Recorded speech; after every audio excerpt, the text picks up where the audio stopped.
Hello! Last time, nag-discuss ako tungkol sa parts ng syringe, parts ng needle ng syringe, and tourniquet kung saan ginagamit. Medtech nga pala, I'm Lisbeth. Ngayon, may isa pa tayong gamit sa pag-extract, yung tinatawag na vacutainer method. So, ang parts naman nun, ang ginagamit naman dun ay itong adapter, vacutainer needle. Ito, kinoconnect lang to dito. So, mas maganda siyang gamitin pag talagang prominent yung vein.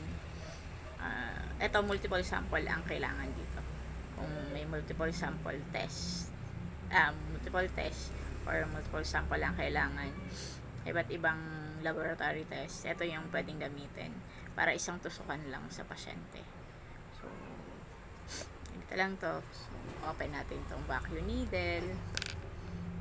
Pasok natin dito. Screw type siya. Tapos, yan, ito na. Kung magtatanggal nga pala kayo ng needle cap, dapat hawak nyo mismo dito. Tapos, hilahin nyo lang ng may guide.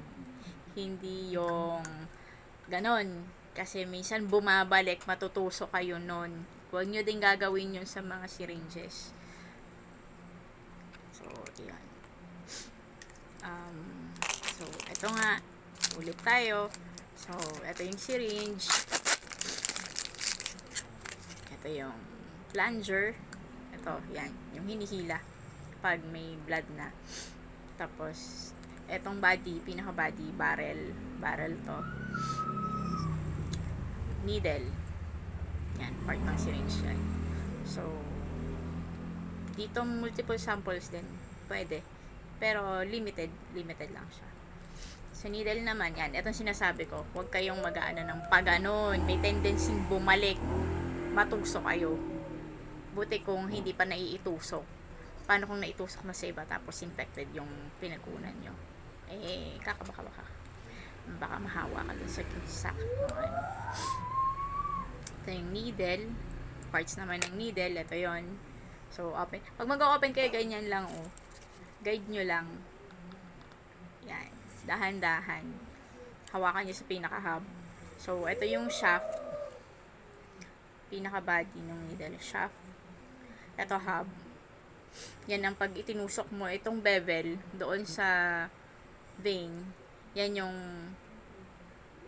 pagpasok ng dugo dito sa hub. Yan yung magkakaroon na siya ng backflow na ma-aspirate nyo na yung blood. So, yun. May maingay po sa background. May batang makulit doon sa labas.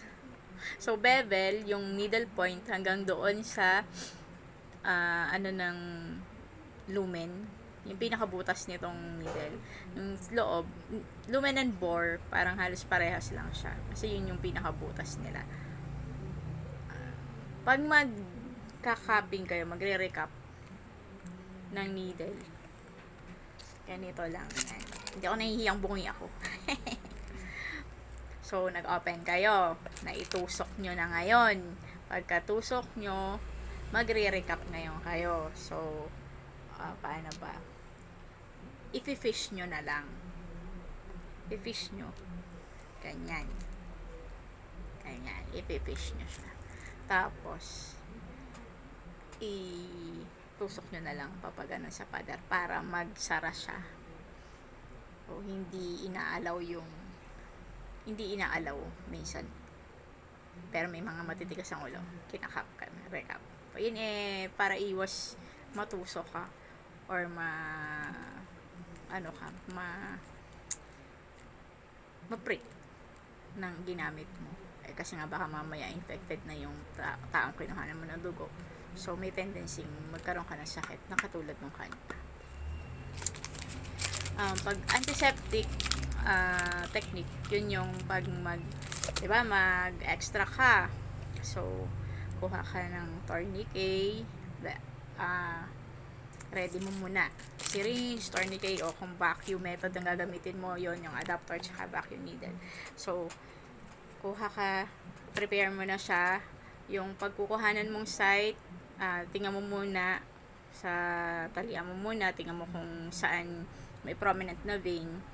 Tapos, ang minsan may mga ano na naglalagay pa ng betadine. So, alcohol, betadine, circular motion, inside, pa-out. So, ganun. Hindi yung galing sa labas, pa ganun paloob. Kasi yung dumi, hindi natin masasabi na laging malinis eh.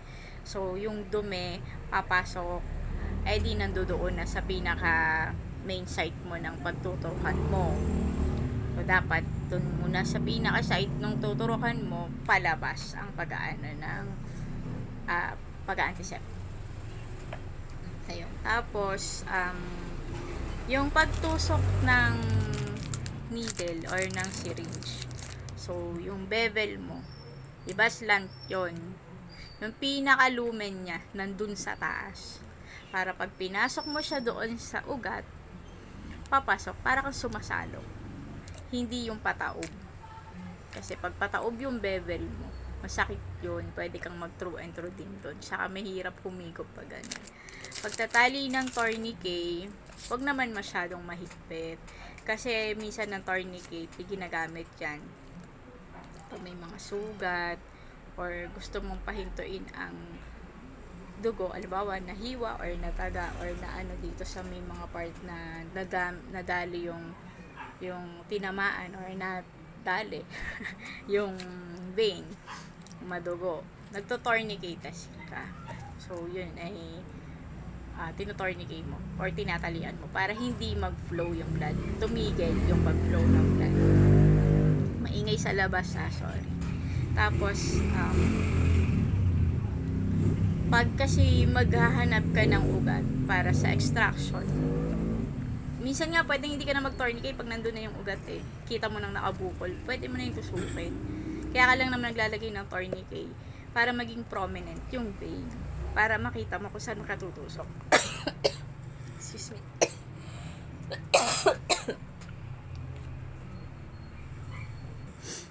Naluha ako. Nasamid. So, yung pagtali ng tourniquet, ito yung parang slip knot. Para pag nakakuha ka na, tapos ka na mag-extract, hihigitin mo na lang, madali. Hindi siya yung pasikip. So, wag nyo masyadong hihigpitan para may kita nyo yung backflow. Nakapag-extract kayo agad. So, yun. Pag naka-extract na kayo, tapos na, tanggal yung tourniquet, lagay ng cotton. So, pag sa artery, yung artery kayo kumuha, kailangan may pressure. Kasi madugo yun. Inyo lalagyan ng pressure. Pag arterial puncture kayo, hindi na nagamit ng tourniquet. Sa pulso yon. So, pinakamaganda yung site na pagkukuhanan ng blood is, yung iba ang sabi median cephalic. Pero ang pinaka magandang vein ay yung cephalic vein. Yung nandito sa gilid. Malaki-laki yun. Yun yung ideal talaga. Basilic, medyo masakit kasi doon dahil yung balat doon manipis.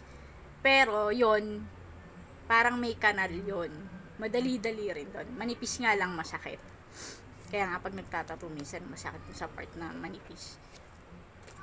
Tapos, sa paa, ang pinakamagandang site doon, yung long saphenous vein. Yung malapit sa bukong-bukong. Hindi na maalis doon. Hindi siya nagmo-move, hindi siya nagro-roll. Madalas kasi pag newborn, kung walang-wala ka na talagang makita, mag-arterial puncture ka na. Pero mag-iingat din kayo kasi kawawa din yung baby. Kaso nga lang, mas kawawa kasi pag hindi natin nakunan dahil hindi natin makikita yung sakit.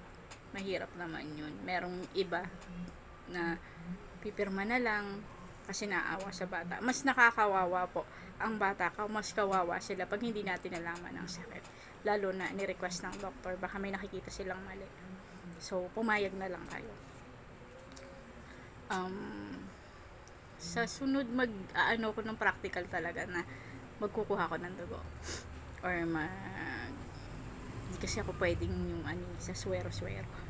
Pero minsan tinatry ko pag mga anak ko na pag gusto kong sweruhan dito na lang sa bahay kasi minsan mahirap din naman sa hospital. Pero syempre may guide. Um, yung mga tubes nga palang ginagamit ito, yellow top, violet top, blue top, may red top. Yung red top walang ano yon, walang anti-coagulant. Ito EDTA, ito citrated. So itong ano, ang gamit nito sa CBC, HbA1c, ESR, marami pang iba. Ito mainly sa blood chem, mga chemistry. Sa coagulation D-dimer, ito yung gamit. May microtainer tayo. Kasi wala ako dito eh. Meron ba? Microtainers ginagamit pag kontian lang yung gagamitin or sa bata. Pwede naman yun. So meron tayong ano dito, may mga marks. May marker dito. Hanggang dyan lang yung dugo. Ibig sabihin, yun lang yung pwede mong ilagay dahil yun yung ano doon sa nakalagay na anti-coagulant. Yan. Ang ingay ng background ko.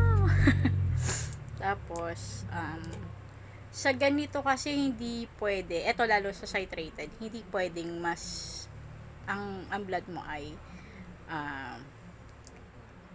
konti o over. Dapat talaga hanggang doon sa marker. Kasi kailangan ay equal yung blood doon sa anticoagulant. So, pag overfilled, hindi aari. Underfilled, hindi rin. So, eto, yellow top, meron siyang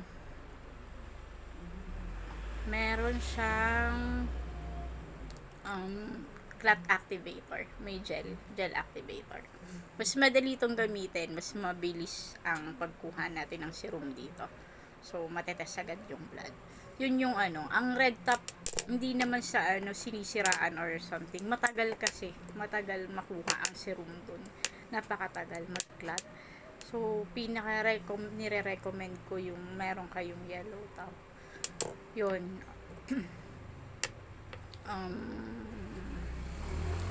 Ano bang maganda ba? Next, magtuturo naman tayo kung ano yung mga ibang pwede nating malaman sa laboratories. So, syempre may mga confidentiality. Titingnan ko muna kung ano yung pwedeng sabihin or hindi. So, yun. Basta ingat lang kayo pag nag-extract.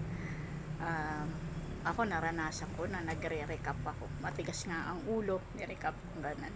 Lumusot dito sa pinaka-cover ng needle. Shoot talaga. Masakit.